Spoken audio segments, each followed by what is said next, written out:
It has been well understood by the general population for many years now that Israel has a right to exist, it has a right to the land, and it is ultimately a peaceful country surrounded by many enemies. The United States, for example, has sworn to defend Israel as an ally, as well as all of the other free countries of the earth ally themselves with Israel. Curiously, the enemies of Israel are self-proclaimed terrorists, countries like Iran and their proxies. Yet, recently, when Israel was struck with one of the worst terrorist attacks in their history, their modern history, the world turned against them in a very frightening manner. And we began to hear things like Israel are murderers and they are thieves. Well, the Ten Commandments were given to the children of Israel. And so if people want to take the state of Israel to court over breaking the sixth commandment and the eighth commandment, do not murder and do not steal, well then, there needs to be a response to that. And you can say that these people are fringe groups and activists and a bunch of maniacs, and that is true, but unfortunately, they have a very loud voice. And they're always bringing up this statement, Free Palestine. In fact, I myself, I'll post a video about something unrelated, and I'll have a bunch of comments, people saying, you Zionist Jew, Free Palestine. And so it's gotten to a point where I'm fed up with hearing people continuously accuse Israel of two horrific sins. And so I'd like to respond to that today. So let's start with the claim that Israel are murderers. Not only are people saying that Israel are murderers, they're saying that they are genocidal, that they are committing a Holocaust. Do you understand how insane that is? To say to a nation that was literally genocided less than 100 years ago, 6 million Jews systematically, brutally murdered by the Nazis. You have the audacity to tell those people that they are committing a Holocaust? To say that Netanyahu is like Hitler? Are you out of your mind? This is not a genocide, God forbid. This is a war. And yes, it has been a bloody war. And if you want to hold Israel to the account of being too forceful, not being careful enough with civilian death, that's your prerogative. But for you to levy claims against Israel, like you are murdering genocidal Nazis, when these are the exact same people that experienced an actual genocide less than 100 years ago, it is a horrible thing to do. And it's completely unsympathetic and delusional about what the actual state on the ground is. There is a country called Israel, and they have 5 million Palestinians living within their borders. They are not genociding those 5 million Palestinians. They're all alive. There have been couples of thousands that have been killed, and it's always tragic. War is always bad. But if it's for an end goal, like defeating terrorist organizations, that's not murder, that's war. And apparently that very obvious distinction has been completely lost on people due to propaganda and idiocy, where people don't know how to differentiate between a war and a Holocaust. It's disgusting, and people need to change their language surrounding this. Let's move on to the second claim. Stealing. The children of Israel are stealing the land of Israel. Now look, if you want to make a secular argument, it's been made. The United Nations gave the state of Israel to the Jewish people. They won it fair and square. Every time that there was a war, there was continuous wars, Palestinians fighting them, Egyptians fighting them, all the different countries. They've been living there as a sovereign nation, fair and square. That's not stealing. But you want to say, oh, what about the Palestinians? They've been there first. It's their land. This is a religious conversation.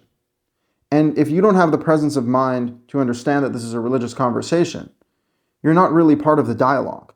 Because let's just talk about what's going on over here. You have the Jewish people in the land of Israel, in the Holy Land. That is a religious narrative that has been playing out now for the past 3,500 years, since the time of Moses taking the Jewish people out of Egypt. And even prior to that, God promising the land to Abraham, then to his son Isaac, then to his son Jacob, as an inheritance for the children of Israel. The people fighting against the Israelis are Muslims. Muslims believe in Moses as a prophet. Muslims believe in the tradition of the Torah. They know that Isaac is the son of Abraham, that was given the covenant, and that was passed to Jacob. They believe in the story of the Exodus from Egypt. They believe that God brought the children of Israel to the land of Israel. That's a historical event that happened. It's also a religious belief that's held by Jews, Christians, and Muslims. Yet despite that, somehow the Muslims want to claim that it's their land, to the point of being so murderous that they want to kill the Jews and exterminate them from their own land that God gave them, Allah gave them, and to say Allah Akbar, God is great, and then kill the people in the land that he gave to them. It's insane. Not to mention religious Christians, who I've heard with my own ears say things like Israel are genocidal and they're stealing the land and occupiers and all this stuff. How do you call yourself a religious Christian and not look at the very Bible that you're reading that says over and over again, the land of Israel is an eternal inheritance to the children of Israel? That is a historical fact.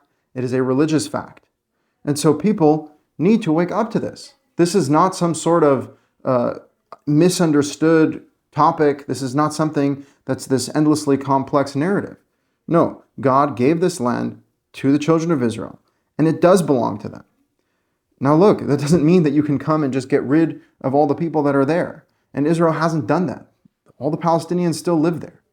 But if you want to talk about a two-state solution as being an answer, that's clearly not an alternative. I mean, look what you have. You have 2 million Palestinians on the Gaza Strip, and then you have another 3 million Palestinians in the West Bank, which is smack in the middle of Israel. What, you want to create a state, a patch here and a patch there? Like, how are you going to get from one part of the state to the other? It's like saying you have a country in the middle of the United States, and part of the country is in California and the other part's in Utah. It doesn't make any sense practically, but it also doesn't make any sense religiously. Who does this land belong to? The land does belong to the children of Israel. And the children of Israel need to treat the Palestinians humanely. The Palestinians have just been living there for the past 2,000 years. But to contend with the claim that Israel belongs to the Jewish people is just a denial of fact, it's a denial of history, and it's a denial of God.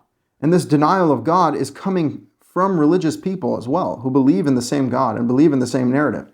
It makes absolutely no sense.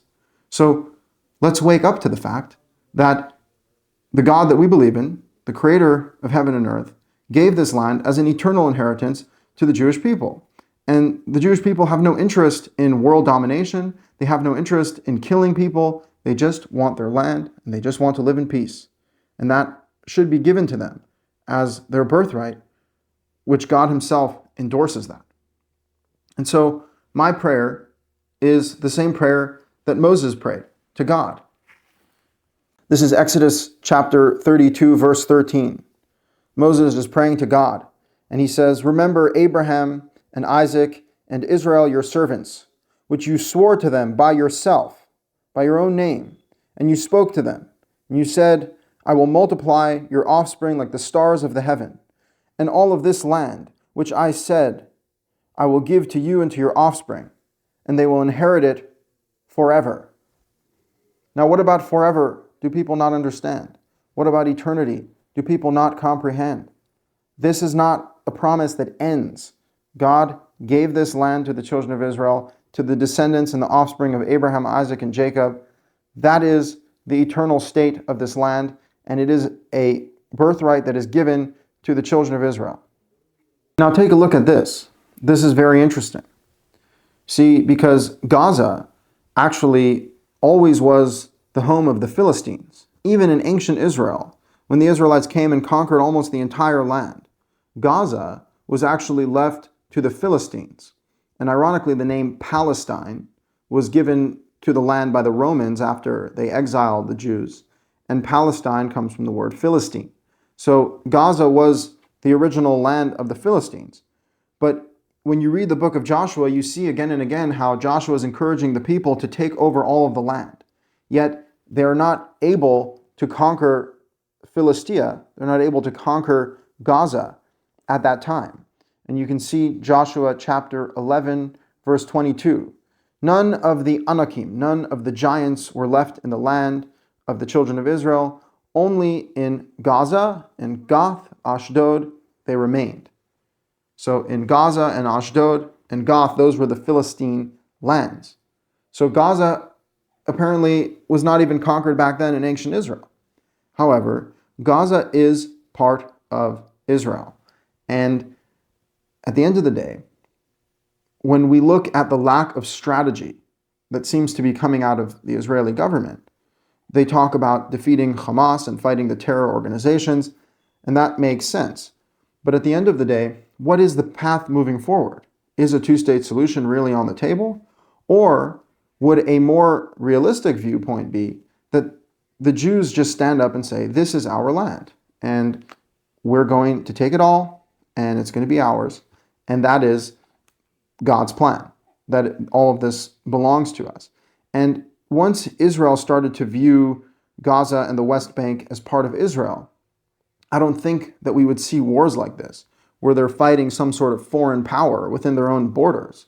No, they'll just recognize this is all within our borders, and we have to have sovereignty and control over this region. And the way that war works is you fight combatants. So the soldiers that come at you, fighting you, you fight them. But when it comes to the women and children and it comes to the civilians, you obviously don't kill them. And so that would be a good game plan for Israel, to have a clearer strategy, as opposed to maintaining and fanning the flames of this two-state solution fantasy that everyone knows is not true and is basically impossible.